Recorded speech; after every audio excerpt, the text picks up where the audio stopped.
Hello, everybody. Welcome to the latest edition of the Pulse with BP. I'm your host, Billy Parvitam. Folks, I'm so excited today to be joined by Ryan Kelly, a freelance photojournalist currently in Richmond, Virginia. He's formerly of the Daily Progress in Charlottesville. He's most known for winning a 2018 Pulitzer Prize in breaking news photography for his coverage of the 2017 Unite the Right rally in Charlottesville. Like I mentioned, currently working with the brewery in Richmond. Ryan, thank you so much for joining me today. Yeah, happy to be here. Well, I want to start off with first, how have you been handling this pandemic? I mean, this is something that has impacted our lives both professionally and personally the last year. So, how have you been handling this last year? It's been tough. I know that's a dumb answer because it's been tough for everybody, but I feel like it's tough for everybody in their own ways. So yeah, like you mentioned, I've been working for a brewery. That's been kind of my day gig since I left the newspaper. But I've still been freelancing, doing a lot of photo work, and I've been getting it, from both ends. Obviously, the brewery had to shut down for a while. I lost hours there. We had to try to pivot and adapt. But then all my sports work dried up for the last year. I normally do all of the football and basketball covering the University of Virginia and various other colleges and high schools around Virginia. And it started with the high school basketball tournament last year in March, in the middle of March. I mean, I was scheduled games. I had games booked for like 2 or 3 days. And it was like getting ready the day of going to games, hearing that things were canceled as we sort of learned, in that flurry of activity in the middle of March about how serious this was and how fast it was spreading and everything. So it started there. Football this past year was weird because we had to shoot it from the stands and we had to be distanced. I didn't cover a single Virginia basketball game all year, which is the first time since 2013 that I haven't been there for basketball. So that was weird. News has been up and down like it always is with freelance gigs. But yeah, this is definitely the least I have picked up a camera in a year since I very first picked up a camera as a student. So it's been really, really strange. Let's go back to more happier times. You are a graduate of Christopher Newport University. When did you first know you had a passion for photojournalism? I fell into it backwards. I went to college not knowing what I wanted to do. I was one of those classic undeclared, didn't have a major, sort of screwing around doing this and that. I vaguely enjoyed English. I was an English major and kind of like writing, and I found journalism, and that's sort of what kicked it off. I loved working for the student newspaper. I took a few journalism courses that I really took to. Had no idea I even had an interest in that. So I actually started in school as a reporter, as an editor. I was the news editor of the Captain's Log, the student newspaper at CNU. And I kind of thought that was going to be my career path. I did an internship as a reporter, and I decided to pick up a camera. One of my best friends at the time was a photographer, and I was like, this seems like it would be useful to round out my skill set. I should probably know the basics of like how to hold a camera and what's this aperture thing, and things like that. And it just took off. I loved it. I started getting freelance work as a student. I worked for a track and field website. It was called Milestat. I think it's still around, run by somebody else now. So I would shoot like 3 days of these track meets of just like the same events over and over and over, and learned really quickly by doing how to work under difficult conditions, how to work quickly, how to meet deadlines. And I loved it. It just stuck. So I really love photojournalism specifically. I've never been like a portrait photographer or a landscape photographer. It was always photojournalism that I was drawn to. And it happened through sports, which is why I always really love shooting sports to this day as much as I possibly can. So, how did this opportunity open up to work for the Daily Progress in Charlottesville? While I was a student, and while I was still in Newport News, I had freelanced for a lot of papers around the state. Actually, that high school tournament I mentioned a moment ago, I started doing that when I was a student every year. I would come up to Richmond. I would find all the schools from around the state, because a lot of them were covered by smaller papers that couldn't afford to send their own photographers. And I would send out blind emails every year, the week of the tournament, saying, "Hey, I'm here. Do you need this game covered? If they win, do you need the following game covered?" And so I sort of built this network of knowing people at all the papers around the state. And I had done some sports photography workshops. I did the Sports Shooter Academy out in California. And so I knew the two existing photographers in Charlottesville at the time. So Sabrina, when she was leaving, gave me a heads up. And then when I applied, Andrew Shirtliff was the hiring photographer, the chief photographer there, and he still is there. So we had known each other because I had worked for him. I had assisted him on other shoots. So basically doing the work as a student, working as much as I could, hustling to create my own work when I didn't have any.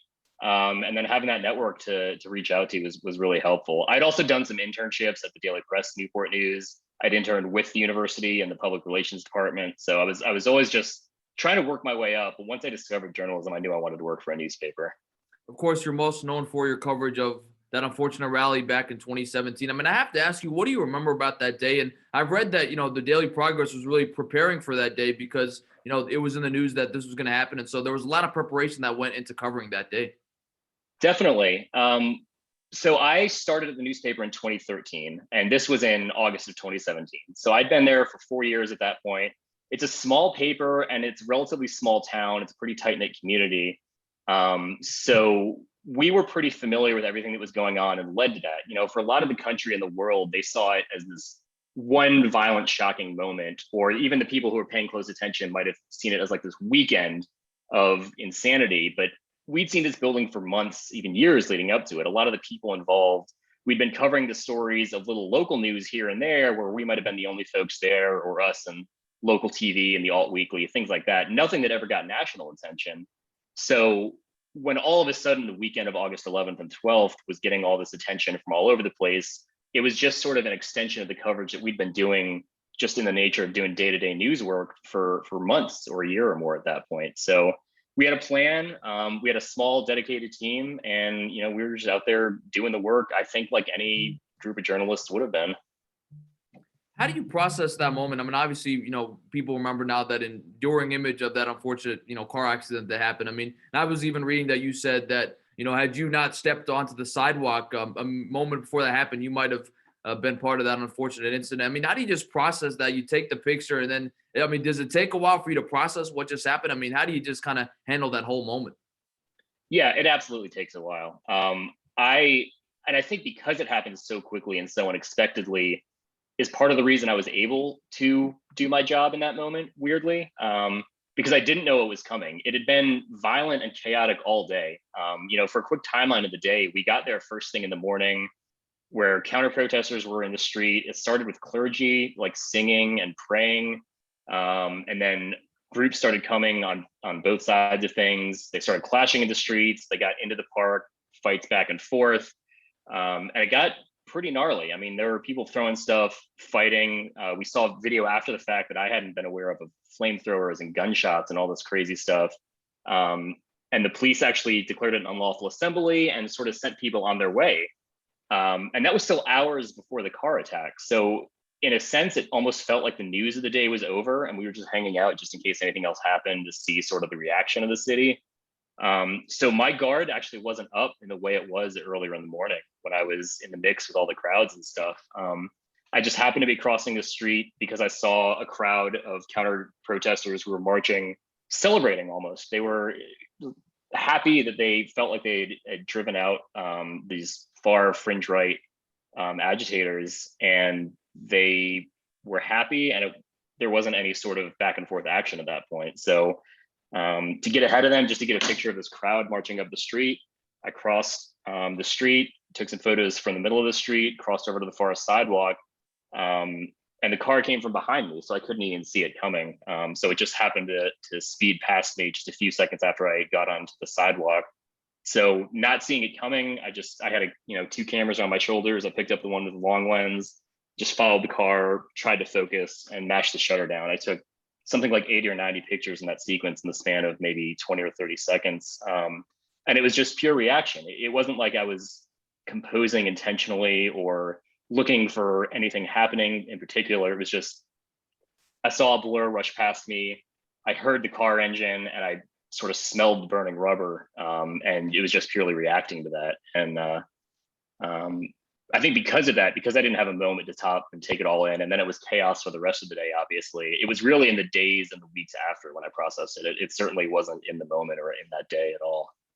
It's interesting when people kind of look at iconic photos like, yours, they tend to kind of try to figure out the interpretation or how to kind of, study this photo. And obviously there's a lot of stuff going on in your photo, especially when people look at, for example, the African-American man is kind of suspended in midair. I mean, as the author of this photo, how do you want people to interpret your picture? Is that something you really don't worry about as much?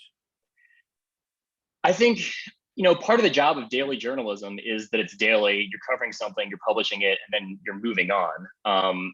It was a horrible day, and I hope I never see anything like it. I certainly hope I've never confronted with anything like that before, but I'm proud that I was able to contribute something that had such a lasting impact, and I think shaped the conversation of that day in a way that I never could have expected. Yeah, I think it's for other people to interpret probably. I did my job in that I was there and I made the photos. We did a quick edit.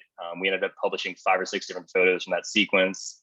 Eventually, the entire raw sequence was actually subpoenaed for a court case involving the driver. So every single one of those photos is out in the public record. I've talked about it a bunch. I think it's for the public to take in and hopefully not forget how terrible that sort of thing, how it looks and what it feels like to be there in a way that you might not otherwise, be there. We saw cell phone video and cell phone videos of people, around, but I don't know that any of those had the same impact as these tight, horrific photos that we ended up publishing. So I think, they have an impact, and I'm glad that folks are still looking at them and talking about them. And I think hopefully that some good will come of that for that reason.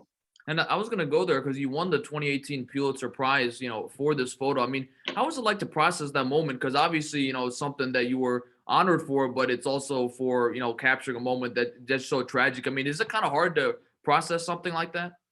Yeah, it was always bittersweet. I mean, from the instant it was published, maybe I was naive or innocent, I don't know, but I didn't expect it to have nearly the impact that it did when we published them. We had a photo gallery posted online pretty quickly afterwards, and I tweeted it out, and the newspaper tweeted it, and it just took off almost immediately on Twitter and everywhere else online. We're an AP paper, so AP was distributing it, so it was going just absolutely all over the place. And I didn't expect it. I don't know. I just didn't. To me, it still felt like local news in a way I don't think I'd wrap my mind around. And then I started hearing from other photographers and editors and friends who were outside of journalism saying, people asking me if I was okay, people reaching out, but then also people being like, great job, man, like kick ass, wow, way to go. And that always felt kind of slimy and weird because this was a terrible event. Dozens of people were injured. Heather Heyer died. It was coming as a culmination of a day full of hatred and violence all day. So it was nice to be recognized, to have the Pulitzer Prize and World Press Photo and these sorts of things. Like, obviously, as a photojournalist, I was touched by that and I was very proud, and I still am. But it's always balanced by the acknowledgement of this horrific day. So, yeah, bittersweet for sure. And that was in tandem too with that was my last day on the job. I decided to leave the newspaper. August 12th was my last day. August 14th, I was in Richmond starting a new job. So it was a whole flurry of emotions, and certainly not as clean and simple as proud or sad. It was just a real combination. Do you think though that your work and the Daily Progress's work helps shed a light in some of the work that local media does? I mean, so often people are focused on the national media, national newspapers, but you guys, the Daily Progress, really did a good job of covering this event with your work with the Daily Progress. Yeah, I am still super proud of the work the entire newspaper did. It's the Pulitzer Prize that prize specifically was an individual prize for me, but I've always talked about how proud I am of the work the entire paper did, the whole staff, all the reporters and editors, because again, it was a story that we were working on for months and years leading up to that day. I just happened to be the one in the specific spot for that one split second, but everybody there did great work, and yeah, was informing our local community, which in turn led to informing the nation, because we had the history and the context of everybody and everything that was involved leading up to that. So I think that picture and these prizes are hopefully a really important reminder of the power of still photography in a time where photos and images in general are consumed more than ever, and we know they're powerful and important, but the act of photography is not nearly as compensated or as valued as in the past. Photography positions at newspapers and other outlets are getting cut all the time. And I think it's also hopefully a reminder of the importance of local journalism for the same reasons. It's a long, important history. They're still doing good work to this day, and communities all over the country and all across the world that aren't otherwise getting covered by the Washington Post or the New York Times or the AP. And if the local paper is not doing it, nobody is. So I think hopefully that recognition made people aware of that. I think when the media as a boogeyman has sort of a negative connotation right now, and more people hate the media now than ever. And I already saw that happening just in the span of 2013 to 2017. It got worse and worse, and it's just gotten worse since then. And hopefully things like that, when you're in your own community, you see the same people every day. And when you're part of the community, seeing the same journalists every day, covering high school sports and, local arts shows and things like that. You're not the enemy. You're just out there talking about what's going on in your community. And I think it's important to humanize that and see the importance of what local media is doing to cover their community. And, it's a public service really at that point. We're 4 years removed, obviously, from those events. How often do you think about what happened, during your time covering there? I mean, obviously, it's something that you saw stuff that you didn't just capture on camera, and obviously, it had to be a very hard day. I mean, do you think about it often? Is it something that you've been able to kind of reconcile with over the past 4 years? I have been able to reconcile it. It took me a while. I have come to terms with everything. I think I'm in a good place now. For a while, it was almost all I could focus on. It was just because I'd never been in any situation like that before. But it is still something, even though I'm in a good place, I feel like I've healed fairly well.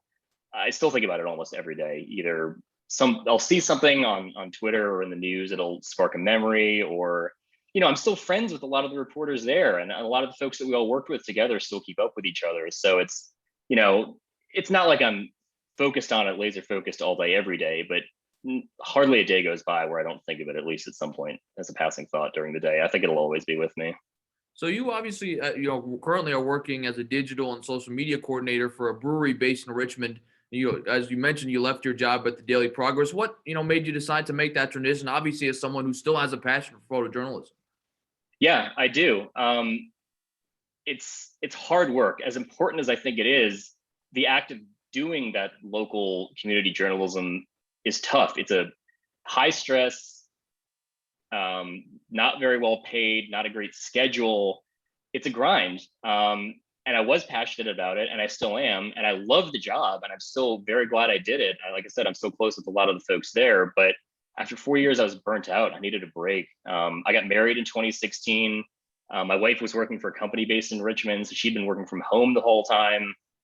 We were just ready for a break. We knew we wanted to be in Richmond, and this job came along. I didn't know at the time how long I'd be there. I certainly didn't think I'd be at the brewery 4 years later, but I love it there. I love the work-life balance. I work a normal schedule. I'm off at the end of the day. I might have a beer. I go home and my work is gone. It's at work. I'm not stressing about stuff on the nights and weekends unless I want to. If I want to pick up a game or pick up an assignment, great. I still have that creative drive. I still really want to be involved, and I have been able to, fortunately, for a decent amount. But overall, my work-life balance and my mental health is just so much better having gotten out of it, which is a shame because I've seen that story in a lot of friends who have left newspapers or have moved to different portions of journalism that, because of what they were doing every day, they needed a break. And then that means in turn that communities are losing, passionate, talented people who are otherwise not doing those jobs anymore. Well, going off of that, I guess my next question is, what's your advice to aspiring journalists like myself who want to make it in this field? I mean, like you mentioned, better than anyone. It's a tough field to break into, and it takes a while to get to a place of financial stability. So what's your advice to young guys and girls like me who want to pursue journalism as a career? Well, I'm glad you're doing it. I hope I'm not scaring you away. I think we need people who are passionate about it. And I think that's the key. You really have to be passionate about this field to want to go into it. If it's something you're backing into, or you think, I don't know, I'll give it a shot, I don't know that journalism is for you necessarily, and it shouldn't have to be that way. You would think that people who are passionate, providing a service that I think is valuable, would be paid appropriately. But the reality is, more often than not, you won't be. So I think you have to know that going in and be realistic. But if you want to do it, great. I want you out here, and be ready to work hard in school, build your portfolio, build your networks, assign your own stories, do the work, do as much as you can when you have the time to do it. And when it comes time to apply for jobs, that way you'll have something to show for it. But we need folks who are passionate about it. And I think new blood in the journalism industry is better. And I think we're seeing changes slowly, incrementally, year by year, but the journalism industry itself is a whole other can of worms, and I think has a long way to go, but I think we're doing a little bit better. And I think new blood coming in every year is definitely a good thing. You mentioned you're a freelance photojournalist, so still doing your passion on the side, and you've covered Virginia sports for a long time. Any favorite memories you have covering Virginia sports? Actually, covering Virginia baseball was always a favorite of mine. I'm a huge baseball fan. I'm a massive Nats fan. So when they won the World Series, I was ecstatic. But the other photographer when I worked there, Andrew Shirtliff, hated baseball. He couldn't stand it. and I loved it. So it was the perfect trade-off. Like whenever we could swap weekends or games, I would be out there. I would cover all 3 games of a 3-game weekend series. College baseball starts early, so it's freezing in Virginia. There might be 20 people in the stands, but I loved it. I just loved the pace of baseball, and I also loved hanging out with other photographers and TV journalists and reporters and stuff who were there, and getting to know the folks at UVA Athletics, who are all great people. But really, the thing that always drew me to sports was the variety. You know, I'm covering baseball and baseball season. You're covering lacrosse, basketball, football, soccer. It's a whole variety of things, and so you can never get bored doing it. That's really what's fun. It was always having a good variety. And I was blessed that the University of Virginia is really good in a lot of sports. So they were always competing for stuff at a high level, which always makes covering sports a lot easier. Well, it's great to hear you're a big Nationals fan. So am I. I have to ask you, I'm always curious when, photojournalists taking pictures. Do you ever kind of just get excited in the moment you just saw a great play and kind of forget to snap a picture? Or are you kind of really programmed, even if you see something exciting on the field, you're still able to do your job, take pictures without getting distracted by the other stuff? Yeah, I think it's actually worked in the opposite direction, where I'm so focused in on the pictures and I know what I'm looking for or what to anticipate that I'm not caught up emotionally in the moment, which is actually why I enjoy being a Nationals fan as a fan. I've never covered a game. And frankly, I don't think I would do a very good job, because I think I'd be, like a little kid in a candy store and too caught up in it. I think being able to step back and work as a photographer looking at these moments is really useful and helpful. Obviously, my adrenaline gets going at things like, especially Virginia basketball. They've been really good for a long time now. So they had huge games with Duke and North Carolina and stuff in that stretch from 2013 to 2017 when I was there. There were a lot of fun because the atmosphere and the energy was really fun. The arena going nuts and close games and back and forth. And it's fun, but it's not like I'm a fan on the court, if that makes sense. It was soaking in the energy from the students and from the action in front of me. And I got excited when something big would happen and there would be a reaction on the court, and I knew I had the photo of the reaction, and I knew that I had done my job and I could show, the readers, this is what it looked like, this is what it felt like.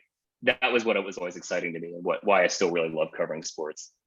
Ryan, you've been so gracious with your time getting to talk about all the different things you've experienced in your career. I have one final question for you, and that is, where do you see yourself in 10 years? I mean, you just mentioned a few minutes ago that you couldn't believe you'd still be at this brewery 4 years later after you joined in 2017. I mean, is there something you want to do 10 years from now, or all being said, you're pretty content with where you are and you just want to stay in the moment?